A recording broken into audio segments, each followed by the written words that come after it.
Look around you the next time you are sitting in morning traffic. Look at the cars. You will see someone exhausted gripping the steering wheel of an $80,000 luxury SUV, driving to a job they absolutely hate, just to make the monthly payment on that exact same car. Why do we do this? Why do we take on crippling, suffocating debt to buy a designer bag, a luxury watch, or a massive house, when a $10 Casio tells the exact same time, and a cheaper car gets you to the exact same destination? We tell ourselves we buy these things for quality or comfort. But if we are brutally honest with ourselves, we know that's a lie. We buy them for the logo. We buy them for the look on someone else's face. We buy them to project an image of success to people we don't even like. Welcome to episode 4 of The Money Illusion. Today we are exposing the status game. You are currently playing an ancient evolutionary game without even knowing the rules. By the end of this video, I'm going to show you exactly how this rigged game works. Once you see the invisible strings pulling your wallet open, you will learn how to cut them, protect your wealth, and command true, undeniable respect without spending a single dime.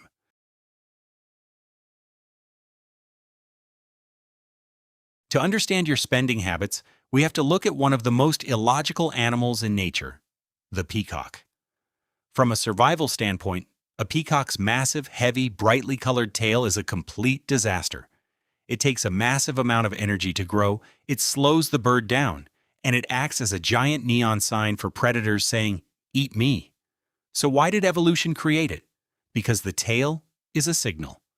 In biology, this is called the handicap principle. The male peacock is sending a message to the female. Look at this massive, useless, dangerous weight I am carrying around. I am so genetically superior, so fast, and so healthy that I can afford to waste all this energy and still survive. Human beings do the exact same thing. We just swapped the feathers for a Rolex. When you buy a wildly expensive, impractical luxury item, you are sending a biological signal to the tribe. You are saying, I have so many surplus resources, I can afford to set a pile of money on fire for this useless logo, and I will still survive. You are playing the peacock.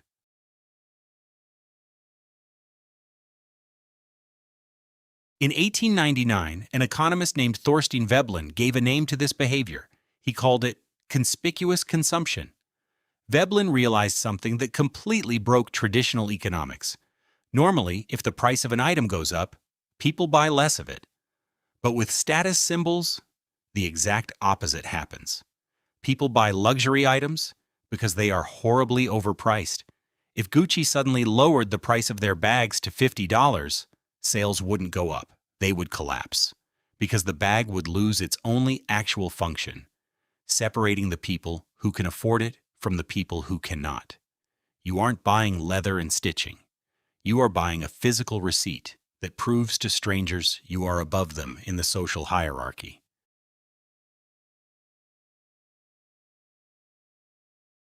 For thousands of years, this status game was relatively harmless. You only had to compete with your neighbors. If you got a slightly nicer horse or a slightly bigger house than the guy next door, you won the game. Your brain felt secure. But then we invented social media. Suddenly, your tribe isn't just your street. Your tribe is the entire planet.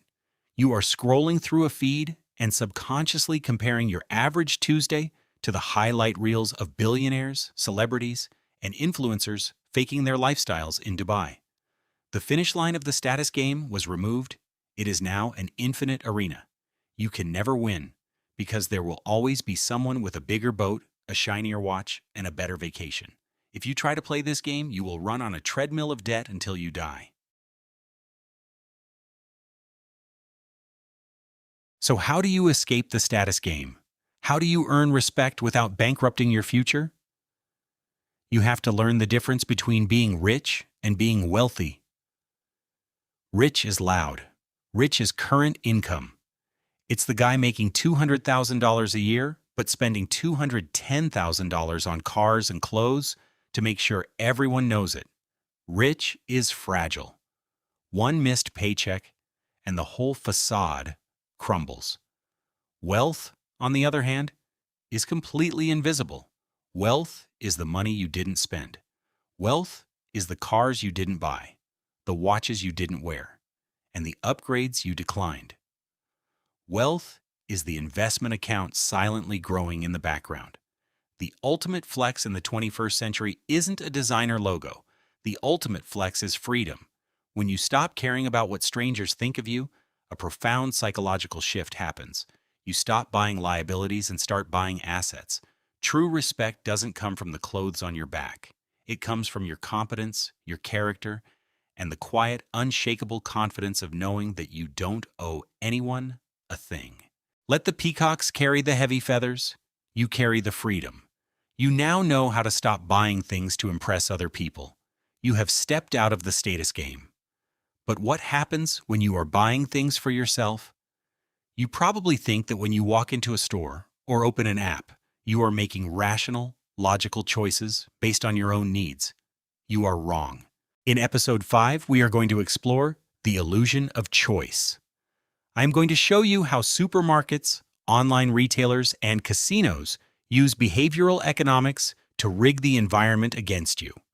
You will discover the cognitive glitches in your brain's pricing system and why you almost always end up spending 30% more than you planned. Don't forget to subscribe and hit the notification bell. You defeated your ego. Now it's time to defeat the algorithm. See you in episode 5.